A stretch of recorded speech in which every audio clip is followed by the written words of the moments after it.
Hey folks, it's Frithgar here, how you doing? Welcome back to Alps Panorama at the Northern Sea here in Farming Simulator 19. Down the field, down that way, and gather up those bales down through there. And we can only take 24 bales at a time, so I may have to take one load and then come back to get a few more, so that we've definitely got everything that we want to get. You do have to get quite close to the bales for this trailer to pick them up. Although the rear wheel steer does help with that a little bit. Go and get these over this side. Yeah, right there. See, that's slightly problematic, that is.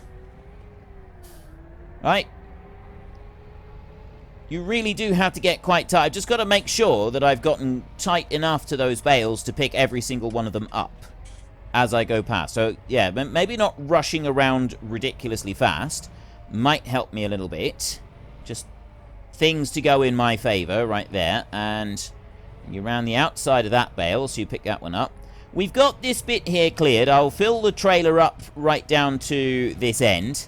And like I say, this is going to be the only bales that we're going to use. And I'm kind of thinking that we didn't ought to be using bales at all. That I ought to put in something to allow us to do it differently. But I wanted to do one lot of bales at least. If we've got one lot of bales, we can then say, right, we've done the bales, we've done baling with Courseplay, I've got that all the way through, and as has been done. So we've got a new thing that has been covered. I'd also like to just go to there and then unload those onto the trailer like that, put the straps on like that, and we've now got a trailer load right there that we can drag back to the yard. And we mustn't go too fast now. And this is also just let us see what our tractor is like for pulling a full load of straw bales. Doesn't seem too bad. It's going around the corners that we've got to be a little... You know, if you go too fast going around the corners, trailers do have this tendency to lie over on their side. And it's not very beneficial. Now, the next thing that we've got to do is we're going to start that baler going. And then, once I've set the baler going, we've got to get over to the shed and get back again before this one reaches any of the bales lying down in the field. And that could be an interesting experience. So what I'm going to do is I'm going to go here. I'm just going to right-click like that. And then I'm going to go nearest waypoint, first waypoint, like that. So I'm going to go drive course right there. And he's going to head up to the other end of the fields, and then he's going to get started on that one. Let's start getting this one down here. So, I have had some comments about my now supposed absolute expertise with Courseplay, and that I'm now going to be the place to come to for questions, and any questions that people might have about Courseplay. Yeah. You've heard it said that a little bit of knowledge is a very dangerous thing. I would advise you, based upon that statement, that coming to me for advice on how to use Courseplay is quite possibly something that could permanently damage your game. That's all I'm going to say on that, is that it could result in permanent damage to your game. So it's probably better if you stick with the people that actually know what they're talking about, because I am still going mostly on guesswork. Now, let's see if we can get this... Actually, what I'm going to do is I'm going to take those straps off, and I am going to reload that one back onto there. Then we're going to carefully... I'll tell you what, reversing this trailer with this tractor is definitely easier because of the ability to swing the tail end of the tractor out to compensate for movement on the trailer. That definitely makes life a little bit easier. I mean, yeah, there's a few bits there that I'm having to sort of make sure I'm getting right, but it's definitely making it easier. Oop. Okay, I'm not concentrating properly there. And no, now I've gone and messed it all up. Momentary distraction, something moving off to the side, and I completely messed it up. This is no good at all. I must not allow myself to become distracted. Too many squirrels. Too many interesting things to look at. Now, if I bring that one back over to there we go. Right, now, that's much better. So then I should be able to go there, B and B again, and then I can drop that one. Excellent. Right, that's good. Getting the next load in might be a little bit more tricky, but we need to get straight back out to the field and get that done. This big silo here, we may end up moving that one. We've got a lot of barley in our storage at the moment, so we'll probably get rid of those. I didn't realize that we had a 1 million capacity grain storage in my mod folder, so we'll probably swap those out and we'll use the 1 million capacity one. That way we're not going to have to worry about it. We're not going to have to worry about space, although 1 million capacity is not particularly realistic, so it might be better, according to you, the viewers, if I was not to use a 1 million capacity and I was stick with the 250,000 capacity ones and have the challenge of finding the space for them all. So which do you think you'd like? Do you think I should, not worry about the internal capacity of them? We just build a few extras? Because as I expand on the farm, this is go big or go home. As I expand, we're going to be getting bigger. We could have 2 combines running in big fields here with Courseplay courses, getting grain unloaded into the combine and bringing stuff around. There's a lot of things that could be happening.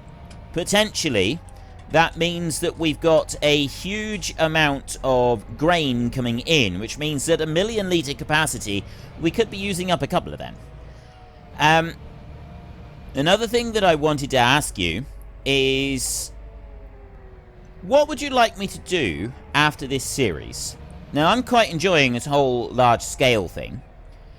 And yes, we have got large-scale stuff going on here. Do you want me to do another large-scale thing? Do you want me to go for a smaller-scale thing? I have noticed, however, that smaller-scale does seem to be less popular. Overall, anything smaller-scale is generally less popular than large-scale. People seem to enjoy watching large-scale. So I could either sort of go to doing the formula that I said about, where I'll pick a new map every month or let you pick which map we go to, and we'll put them up for a vote for changing the map each month, and we'll be looking at various different maps. We could start doing some of that, or we could go for a different map and do something similar to this. Now, I say similar, what I was actually considering is whether or not we should possibly move to a 4x map. Now, I'm not sure about that. Right, 4x map is a big map. That is altogether different than doing a map like this. I mean, even this, we're sort of... I'm on episode 50 some odd at the moment, and we haven't even done 1 year on season. So doing a 4x map, that's an altogether different experience. So I'm really unsure about doing a 4x map. I'm not sure that would be something that would sort of really work very well. I mean, at the see what I mean about going around the corners? You do have to be steady going around the corners, or you will flip the trailers on this side. I'm kind of thinking that it would be in our best interests, or my best interests, or for all of us. I'll keep this series going for a little while. I'm really enjoying doing this, and I think that especially now that we're bringing in Courseplay elements to it, we've kind of extended the shelf life of this. We'll be able to have more things going in the background, and so sort of we can get our fix of big machineries and big networks of machines all running all at once right here on his map. And this map is definitely... I wasn't that impressed with this. When we started on here, I was definitely thinking along the lines of, what have I gone and let myself in for? That happens sometimes. You start a series, you think your first impression of the map, oh, this is good, but then when you start getting into it, you sort of think, I really wish I hadn't gone for this map. And I was starting to think that with this one. I was definitely starting to think that with this one, because it's so open and there's nothing here, right? But that's turning out to be a real positive, because it means that we've got infinite customization with this map, and maybe we'll start sort of putting a bit of beautification on here as well. You're putting in some trees and that in different places and building it up like that, just to make it look a little bit more interesting and a little bit more natural in places, that kind of thing. So let me hear your thoughts and views and opinions on how you think we should progress with this, and what you think we should be doing for the next few months at least. Whether we stay here for a few months more and we keep going with this, or whether... now, I definitely am going to stay here until we've done one season at least. So we're in the autumn right now, and we're going to be moving towards winter fairly soon. Right? It's not going to be very much longer before we start going for winter, and then we're going to be wanting to go for our second summer. And I'm hoping this time round that year 2 will progress quite a bit faster than year 1, because I'm going to be using Courseplay a lot more. That is going to speed things up, because we'll be able to get some new courses laid out and stuff like that. And that should make a bit of a difference for how quickly we progress with everything. Now, what I want to do here is I'm going to bring that one over there like that. And then I want to straighten that up a little bit there. Kind of... Actually, I'm going to have to sort of go back like that so that we can get it straight, but then pull forward again. And just bring the... I just want the back of it. The back of it has got to be in the right place, isn't it? I can overlap it a little tiny bit, I think. And then unload there. Excellent.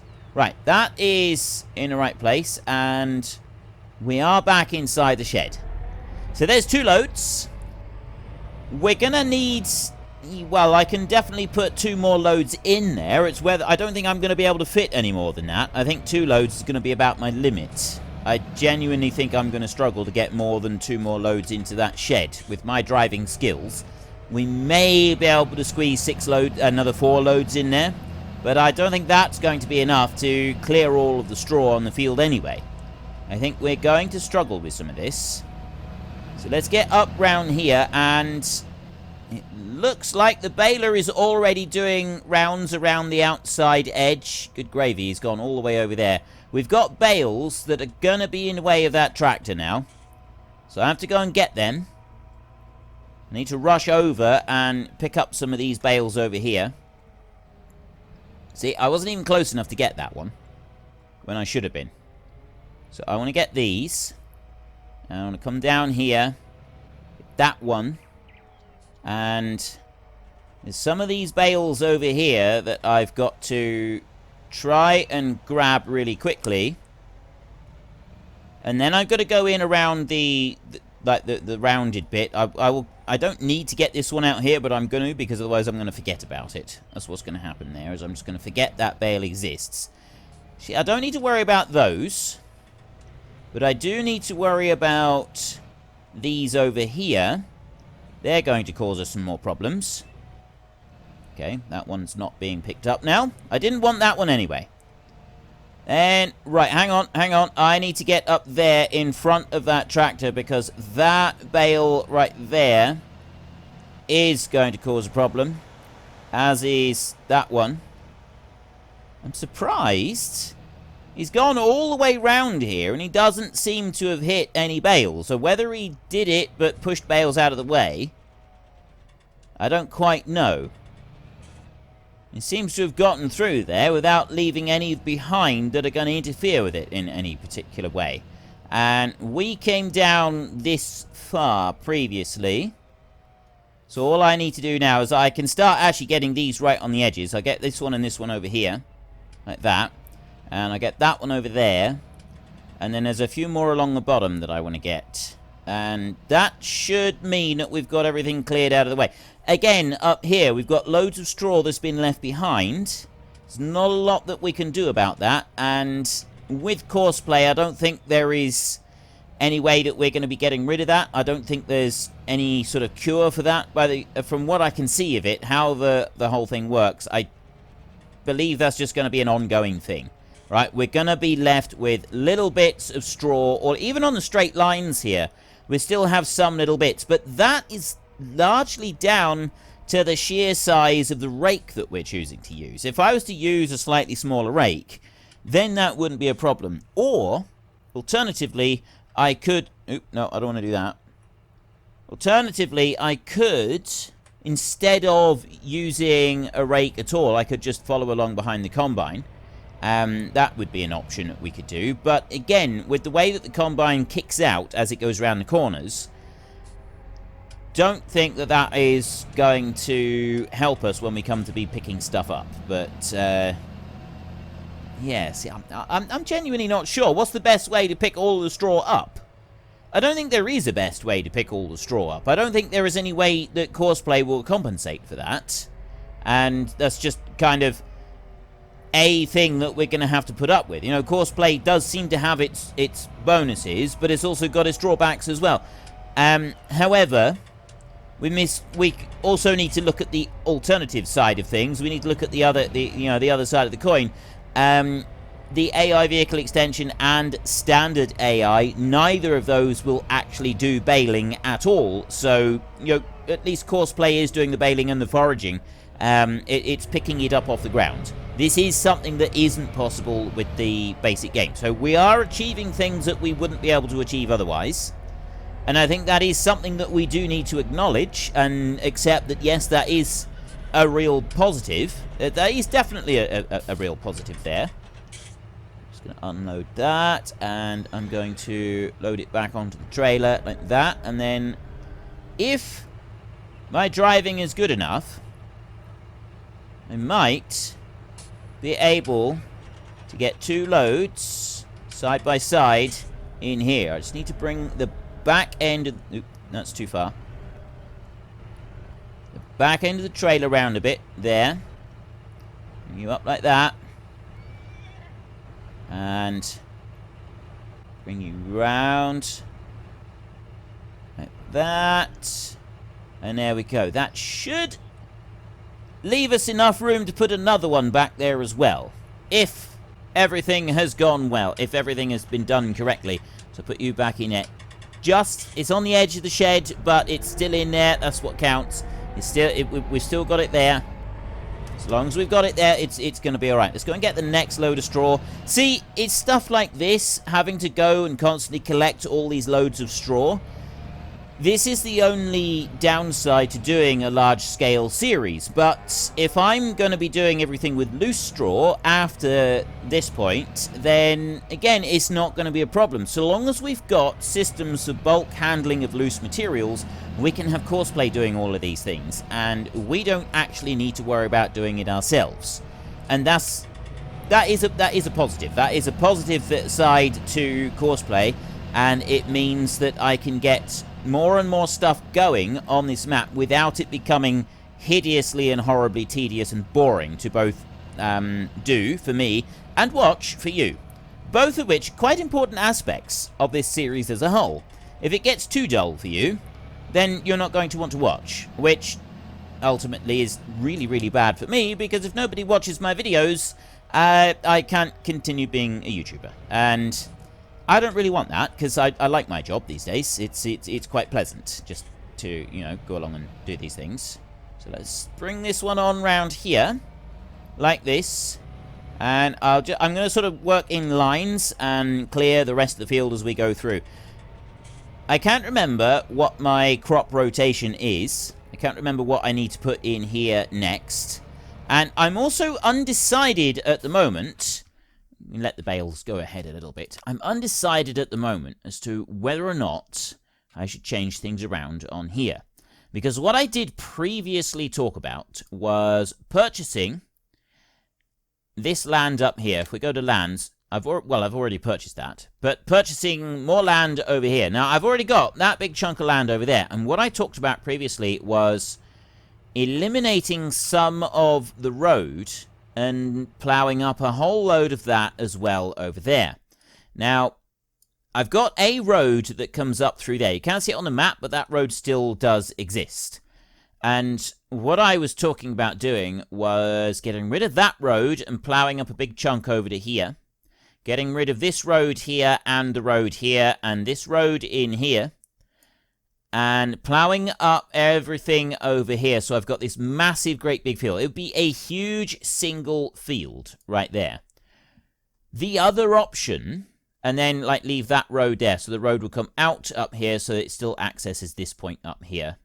With this road, it comes along this way instead of coming up there. The other option, of course, is don't do that.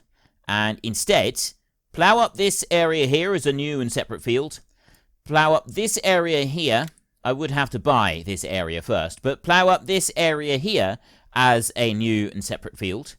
And do the same with some of these other bits. I mean, I've got loads of other fields over here that we can do anyway. So it's not like I've got a shortage of land at the moment. I've got a big chunk in there. I don't own all of that, but we could soon buy that bit there. That's another 190,000. Wouldn't be a great hardship to go and buy that. And then I've got a big field in there. I can turn that into a field. I've got more over here that I can turn into a field, and I've got more over here, so we've got several. And that way I don't have a sort of stupidly oversized field, because that there is a fair chunk of land all the way through. That is a big old chunk of land that we could do something with. And we're not gonna have really stupidly oversized fields that way. We're going to have a whole series of fields that are all roughly the same size. And I do think that having a load of fields that are roughly the same size is probably ultimately better for us than having one or two fields that are obscenely big and then some smaller ones. But I don't know.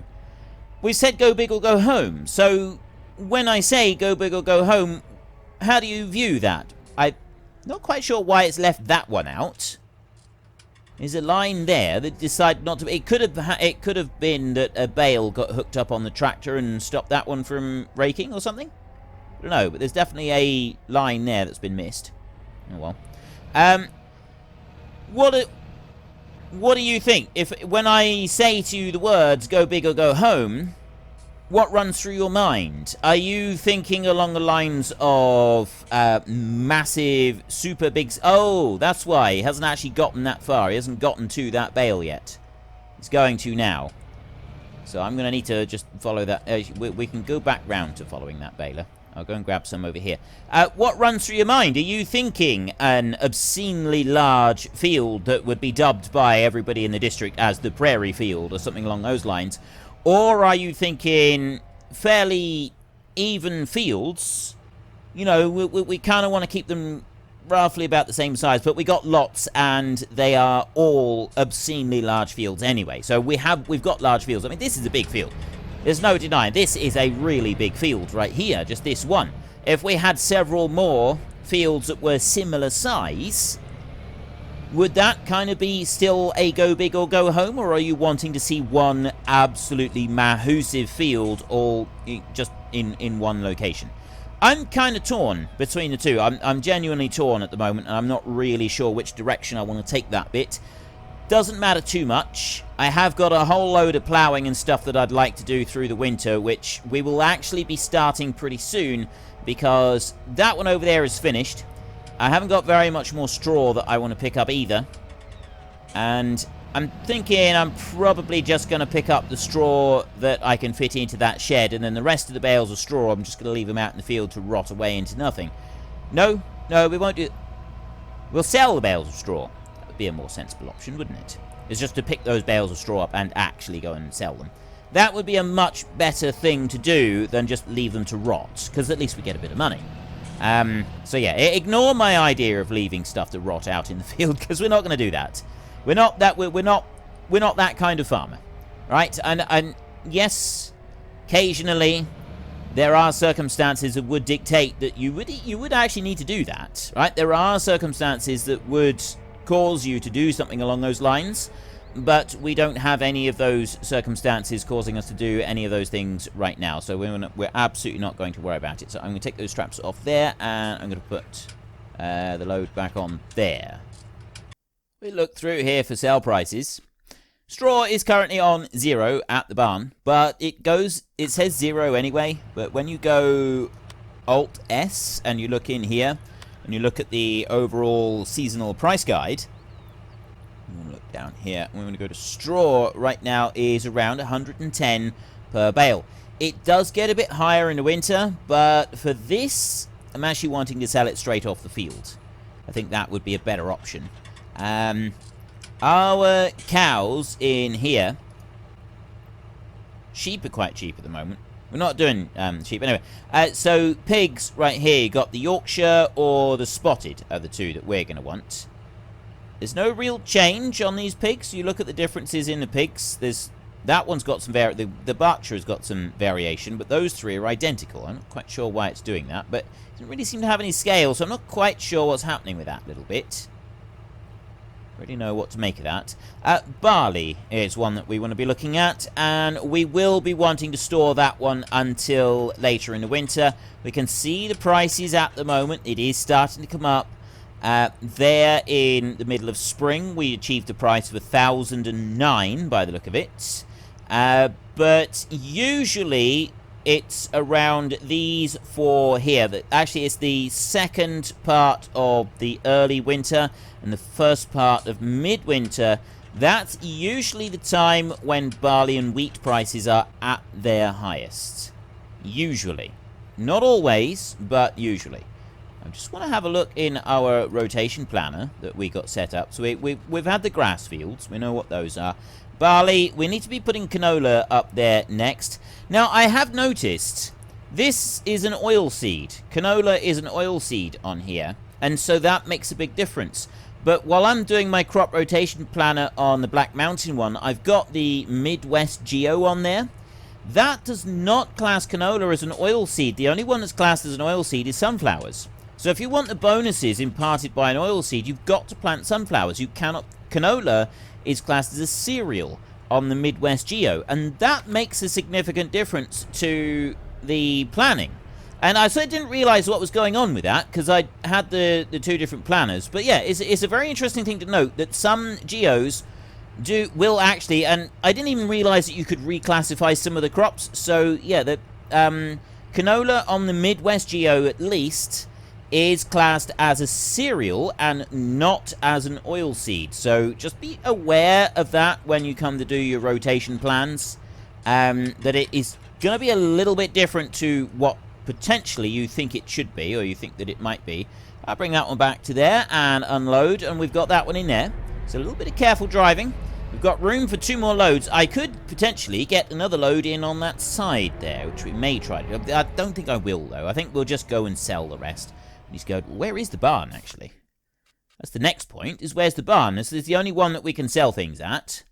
Biogas, train station, mill, spinnery and sawmill all the way up there. Oh, the barn is all the way down over there in town, so we've got to go into town to be able to make use of that. Shouldn't be a problem, I don't think. I say that it shouldn't be a problem. That doesn't necessarily mean it won't be a problem. It's just that it shouldn't be a problem. We'll have to wait and see. Okay. I'm kind of thinking in my head, how are we going to progress with things now? We've got the last of the hay has now been picked up, and he's come to the end of the course on there. The straw, we've just about finished doing the baling on here. We've got a little bit left to pick up to take into the farm and store in there, which I'm going to doing now. We've got 2 more loads that we want to pick up from this field, and then the rest we're going to take off and we're going to sell. I don't think we need to keep any more straw than that. And then future harvests are going to have straw and stuff like that. We're going to be doing loose storage. We'll do loose storage so that we can use the mixed feeders and stuff like that. And everything in loose storage should make our lives a lot easier. If it's loose storage, it should make life nice and simple, actually.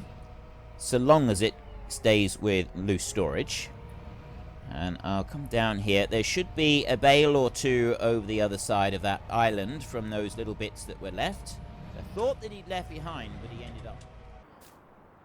Well, that's about all we've got time for in today's episode, so we're going to go and take a little bit of a break. We need to chill out on the beach, relax, and build up some strength. So while we're doing that, if you've enjoyed the episode, then could you please head down below and give us a like, and if you really enjoyed it, then please tell your friends all about me, get them to come and watch as well. That would be awesome. And until next time, thank you very much for watching. This is Frithgar. Goodbye, and see you later.